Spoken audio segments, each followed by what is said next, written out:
Akulah saudaramu, seayah dan seibu.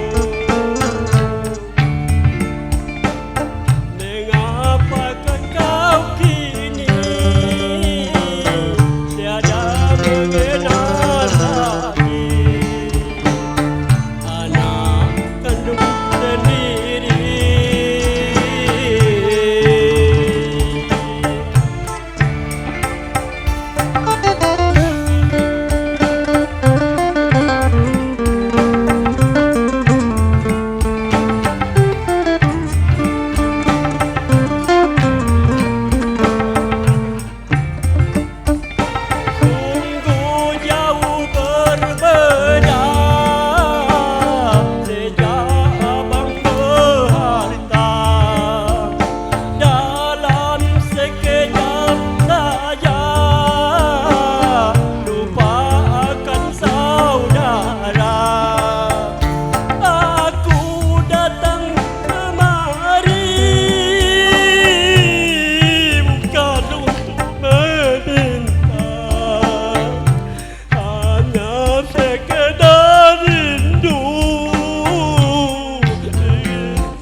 Denganmu, namun yang ku dapatkan